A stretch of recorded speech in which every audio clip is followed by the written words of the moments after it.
Guys Canada आए मुझे almost 2 साल होने वाले हैं और आज की इस वीडियो में मैं आपको वो सारी बातें बताने वाला हूँ कि क्यों एक कैनेडियन पीआर, किस रीज़न से एक कैनेडियन पीआर या सिटीजनशिप आपके लिए अच्छी या बेनिफिशियल हो सकती है। Hey Sahil, tell me more about Canada.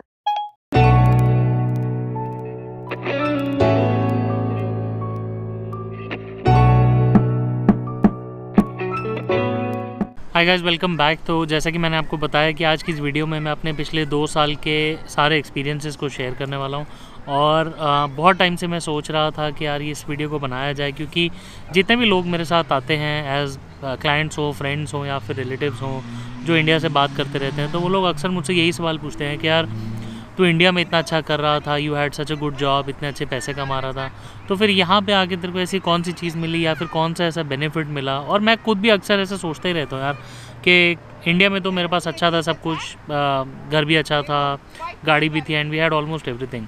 तो बट फिर भी कभी कभी ऐसा थोड़ा सा कैलकुलेटिव और सोचने वाला दिमाग चल पड़ता है और लगता है कि क्या ऐसी चीज़ें हैं यहाँ पे जो मुझे इंडिया में ना मिलती, जबकि इंडिया में I was earning very good amount of money, right. तो सबसे पहली चीज़ जब मैं सोचता हूँ तो मुझे पहला लगता है कि कनाडा के अंदर अगर आप आते हो तो पोल्यूशन और ओरिजिनलिटी ऑफ प्रोडक्ट्स या cleanliness of the whole place, कितनी ज़्यादा चीज़ें साफ़ हैं, कितनी ज़्यादा वेल मेंटेन्ड है, कितना कम पोल्यूशन है, कितनी अच्छी साफ़ सुथरी हवा है, राइट। तो ये ओवरऑल एक ऐसी चीज़ है जो आपकी ज़िंदगी में ऑन अ डेली बेसिस बहुत छोटा सा रोल प्ले करती है, बट अगर आप देखो तो लॉन्ग रन में और आपके डेली के मूड को बनाने में बहुत ज़्यादा इंपॉर्टेंट रोल प्ले करती है। हम मतलब एक टाइम पे मैं जब I used to work at the other end east end of Toronto, तो मैं एक जॉब पे जाया करता था जहाँ पे जाना मेरे को ऑलमोस्ट आधा घंटा लगता था। बट वो रास्ता पूरा आउटर बेसिकली जो आपका सिटी साइड होती है एकदम आउटसाइड ऑफ द सिटी से चलता था।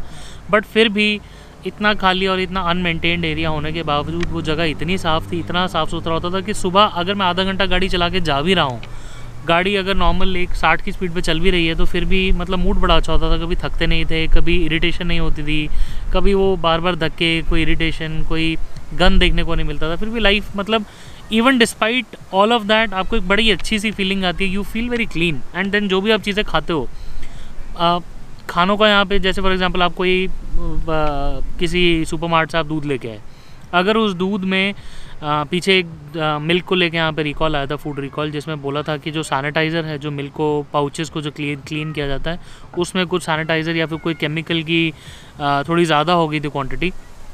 तो कंट्री वाइड जितना भी वो दूध बिका था उस डेट के अकॉर्डिंग उस पूरे लॉट का दूध उन्होंने वापस बुला लिया, राइट। तो दैट मीन्स के यहाँ के जो फूड इंस्पेक्टर्स हैं या फिर इसका यहाँ का जो एंटायर सिस्टम है वो कितना क्लिनलीनेस और कितना ओरिजिनलिटी के तरफ ड्रिवन है कि कुछ भी अगर खाने को लेके कुछ भी थोड़ी सी गंदगी या डाउट या कुछ भी है तो कंट्री वाइड फूड रिकॉल हो जाता है।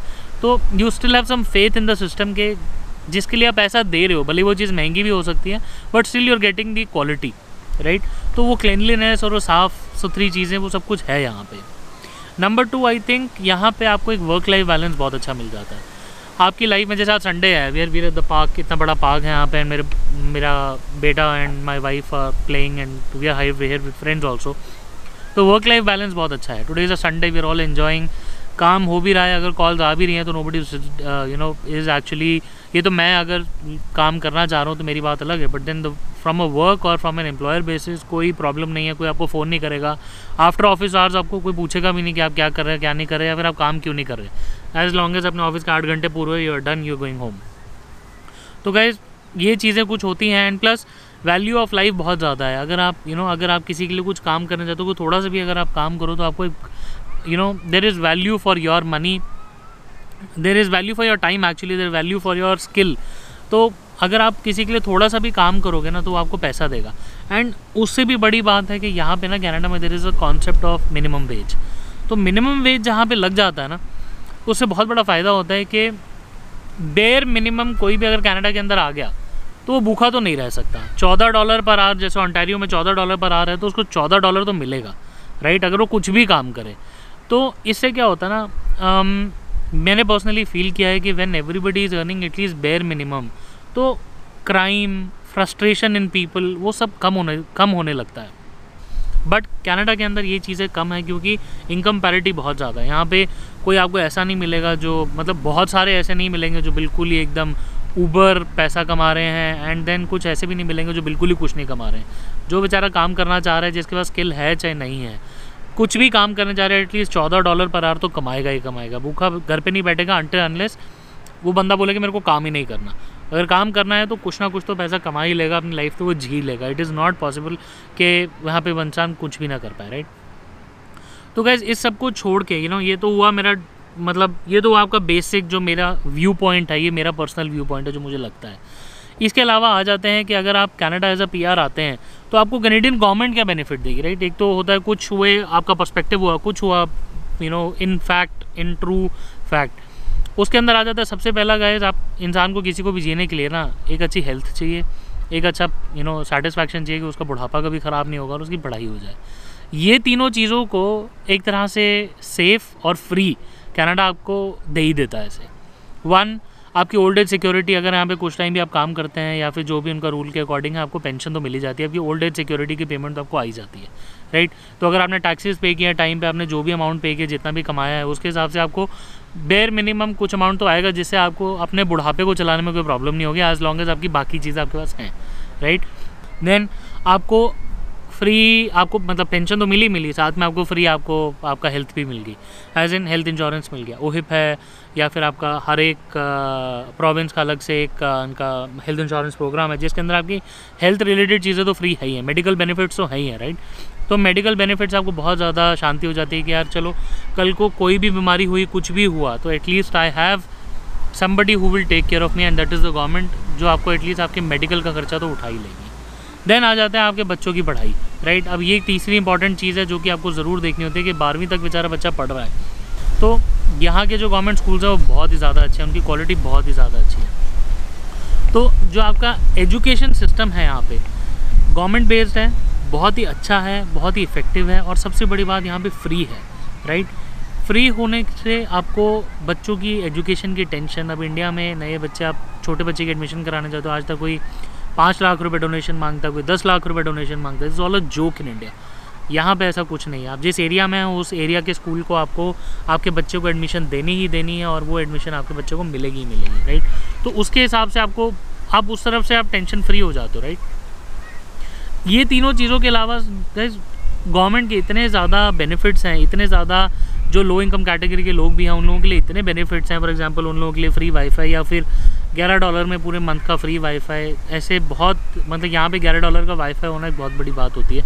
तो लोगों के लिए फ्री वाईफाई हैं, घर पे अपना पर्सनल वाईफाई लगवा सकते हैं, गवर्नमेंट आपका पैसा देगी, राइट। आपको कोई रेसिज्म नहीं है कनाडा के अंदर, एज इन मैंने पर्सनली इस चीज़ को फील किया है, विटनेस किया है। आप कनाडा के मिनिस्ट्रियल बोर्ड भी देख लो, कितने प्रोविंसेस में मिनिस्ट्रियल लेवल पे यू विल फाइंड पीपल। आप कंपनीज़ में बड़े बड़े लेवल पे CEOs, uber rich people who are actually Indians, चाहे वो पंजाबी हो, चाहे वो गुजराती हो, चाहे वो कोई भी हो, you have people who are there sitting at powerful positions. और यही आपको फैक्ट बताता है कि यहाँ पे रेसिज्म बिल्कुल नहीं है, मतलब होगा भी तो हमें एटलीस्ट फील नहीं होता, and we at least feel safe. Canada के अंदर आपको ये पता है कि अगर आज मैं अभी इस टाइम पे यहाँ पे बैठा हूँ, अगर मुझे कोई भी इमरजेंसी हो, मैं 911 फ़ोन करूँ तो अगले 2 या 3 मिनट में इमीडिएटली मेरे पास एम्बुलेंस हो या फिर कोई भी फायर ब्रिगेड हो, जो भी हो, मेरे को सपोर्ट आ जाएगा, फिर वो चाहे पुलिस ही क्यों ना हो। तो बहुत सी ऐसी चीज़ें हैं गाइस जो ऑन अ डेली बेसिस आप छोटी छोटी चीज़ें आप रियलाइज़ नहीं करते हैं, बट जब वो लाइफ में वो पॉइंट आता है ना, उस टाइम पे यू थैंक गॉड कि आप यहाँ पे इस देश में बैठे हो, you have that benefit and you have that ease कि आप किसी और जगह पे ना हो कि आप कनाडा के अंदर हो। एक डेवलप्ड इकॉनमी है, आपको इकॉनमी में आपको ये डर नहीं होता कि मेरी इंडस्ट्रीज चल रही हैं कि नहीं चल रही। अब कोविड को ही ले लो एज एन एग्जांपल, जहाँ पे पूरी दुनिया स्ट्रगल कर रही है, हमारी गवर्नमेंट ने, कैनेडियन गवर्नमेंट ने, दे paid us huge amounts of money. लोगों को लिटरली $2,000 पर मंथ मिले हैं और मिलते जा रहे हैं पिछले 6 महीने से, और आगे भी मिलने वाले हैं, राइट। स्टूडेंट्स, इंटरनेशनल स्टूडेंट्स को सबसे ज़्यादा सपोर्ट कैनेडियन गवर्नमेंट ने किया है। जो जितने भी कोविड के टाइम पे बेचारे लोग परेशान थे, सबको सपोर्ट कैनेडियन गवर्नमेंट ने दी है। तो this is all sign of a developed economy. Jobs इस टाइम पे जो नेशनल सर्वे है उन्होंने निकाला है कि जितनी भी 1.1 मिलियन के आसपास जॉब्स वापस इकॉनमी में आ चुकी हैं। People are now employed back again. लोगों ने अपनी ज़िंदगी नॉर्मल चलानी शुरू कर दी। एंड कोविड का इफेक्ट ऑब्वियसली लोगों के ऊपर तो है ही है, but then on an economy wise या फिर लाइफ के सस्टेनेंस वाइज कोई प्रॉब्लम नहीं है, लोग वापस अपने काम पे आ चुके हैं, या फिर कैनेडियन गवर्नमेंट ने उनको सपोर्ट कर दिया है कि वो वापस आ जाएँ। करप्शन बिल्कुल नहीं है, आप जो मर्ज़ी करो, प्रोसेस ही प्रोसेस है हर चीज़ का। आप किसी गवर्नमेंट बिल्डिंग में चले जाओ, मतलब गवर्नमेंट बिल्डिंग में जाओ यार, 6 घंटे के अंदर आपको फॉलोअप आ जाता है गवर्नमेंट की तरफ से। लाइफ में आके जब आप अपनी थोड़ी सी सहूलियतों की तरफ चलते हैं या फिर अपनी लाइफ को ईजी करने जाते हैं, तो फिर आपको रियलाइज़ होता है कि यहाँ की PR लेके आपको बेनिफिट है, और यही PR का आपको बेनिफिट आगे चल के भी आएगा। एंड अगर आप सिटीज़न भी बनते हैं तो उस पासपोर्ट का आपको कितना बेनिफिट है। करीबन 125 कंट्रीज़ में आपको वीज़ा एग्जाम्पशन बोले तो you can come, visa on arrival है। तो बहुत सारे ऐसे बेनिफिट्स हैं जो गाइस आपको इस PR का और आपको आगे इस सिटीज़नशिप का मिलेगा।